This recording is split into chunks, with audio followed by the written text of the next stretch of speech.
ನಮಸ್ತೆ ಗೆಳೆಯರೇ, ನಾನು ಇಂದಿನ ವಿಡಿಯೋದಲ್ಲಿ ಶೇಕಡಾ ಕ್ರಮ ಪಾಠವನ್ನು ಮಾಡಿದ್ದೆ. ಅದರಲ್ಲಿ 2 ಉದಾಹರಣೆನೂ ಮಾಡಿದ್ದೆ.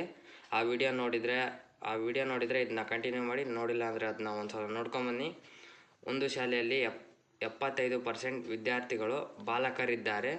ಒಂದು ವೇಳೆ 420 ಬಾಲಕಿಯರು ಆ ಶಾಲೆಯಲ್ಲಿ ಬಾಲಕರ ಸಂಖ್ಯೆಯನ್ನು ಕಂಡುಹಿಡಿಯಿರಿ.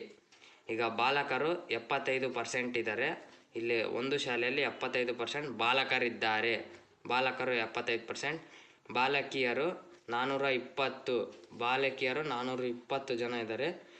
ಬಾಲಕರ ಸಂಖ್ಯೆ ಎಷ್ಟು?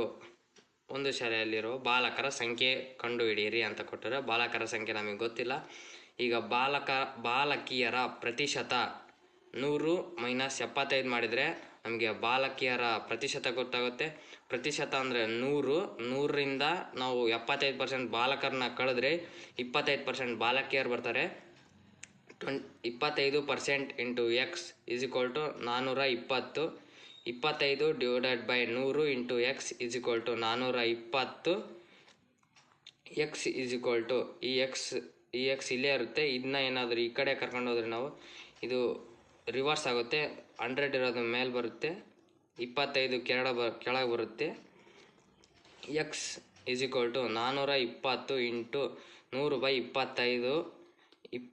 25 1 25 4 25 1 25 4 4 0.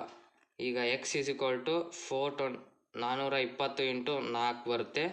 ಇದನ್ನ ಗುಣಿಸಿದರೆ 1680 ಬರುತ್ತೆ. 1680 ಬರುತ್ತೆ.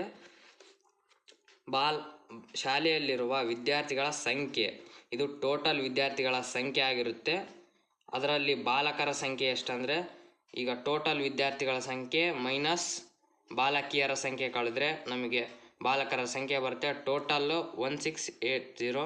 1680 ಮೈನಸ್ 420 ಬಾಲಕಿಯರು.